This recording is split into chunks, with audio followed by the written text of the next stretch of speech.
அறிவாலயத்தில் அதிரடி. சேகர் பாபுவை சைலண்டாக ஓரங்கட்டும் ஸ்டாலின்.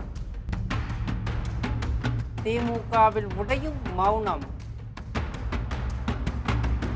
நடந்து முடிந்த சட்டமன்ற தேர்தல் தோல்விக்கு பிறகு திராவிட முன்னேற்றக் கழகத்தின் உள் விவகாரங்கள் நாளுக்கு நாள் புதிய திருப்பங்களை சந்தித்து வருது.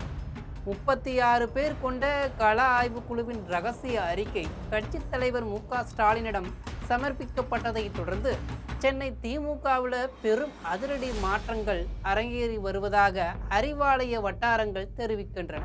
இது பற்றி பார்க்கலாம் இந்த செய்தி தொகுப்பில்.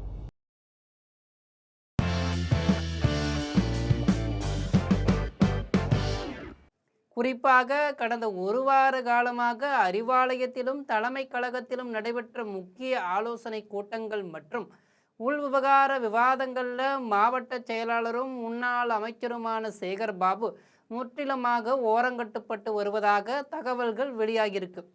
அறிக்கை கொடுத்த அதிர்ச்சியை விட இந்த அமைதியான புறக்கணிப்பு சென்னை திமுகவினரிடையே பெரும் பரபரப்பை ஏற்படுத்தியிருக்குன்னு தான் சொல்லணும். பொதுவாக சென்னையில் கட்சி தலைமை எந்த கூட்டத்தை கூட்டினாலும் அதன் மையப்புள்ளியாகவும் முன்னிலையிலும் நிற்பவர் சேகர் பாபு தான்.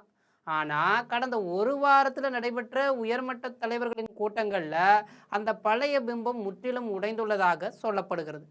கூட்டங்களுக்கு சேகர்பாபு வருகை தந்தாலும் கட்சி தலைமையிடம் இருந்தோ அல்லது முரண்பாடுகளை களையும் மூத்த தலைவர்களிடம் இருந்தோ அவருக்கு போதிய முக்கியத்துவமோ கவனமோ வழங்கப்படவில்லை என தெரிகிறது.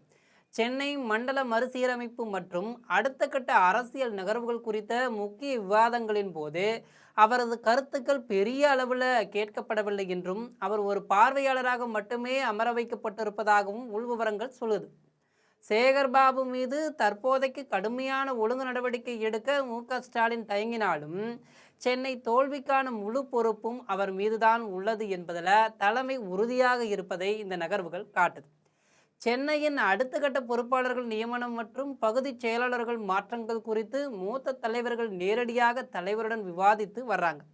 இந்த ஆலோசனைகளில் சென்னையின் முகமாக இருந்த சேகர்பாபுவின் தலையீடு முற்றிலும் தவிர்க்கப்பட்டிருக்கு. கொளத்தூரில் ஸ்டாலின் தோல்வியடைந்ததற்கு சேகர்பாபுவின் வியூக குறைபாடே காரணம் என பரந்தாமன் போன்ற முன்னாள் எம்எல்ஏக்கள் பகிரங்கமாகவே குற்றம் சாட்டியிருக்காங்க.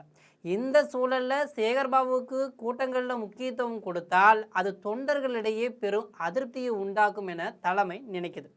சென்னை விவகாரங்களில் கவனிப்பதற்கு கடந்த சில நாட்களாகவே மாற்று முக்கிய நிர்வாகிகள் மற்றும் மூத்த தலைவர்களுக்கு அறிவாலயம் கூடுதல் பொறுப்புகளையும் முக்கியத்துவத்தையும் வழங்கி வருது. இது நேரடியாக சேகர்பாபுவின் அதிகாரத்தை குறைக்கவும் மறைமுக நடவடிக்கை என்றே பார்க்கப்படுகிறது.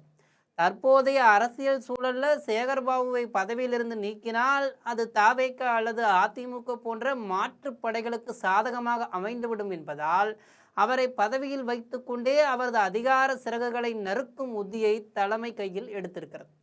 கள ஆய்வு குழுவின் அறிக்கை சமர்ப்பிக்கப்பட்ட இந்த ஒரு மாத காலத்தில் குறிப்பாக கடந்த ஒரு வாரமாக நடக்கும் இந்த சைலண்ட் புறக்கணிப்பு சேகர்பாபுவின் ஆதரவாளர்களிடையே கடும் கலக்கத்தை ஏற்படுத்தியிருக்கு.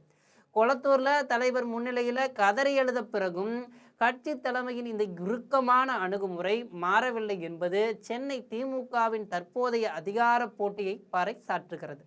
இந்த அமைதியான ஓரங்கட்டல் விரைவில் சென்னை திமுகவில் நிகழப்போகும் பெரிய அளவிலான உட்கட்சி மாற்றத்திற்கான அறிகுறி என்றே அரசியல் விமர்சகர்கள் கருதுகிறாங்க.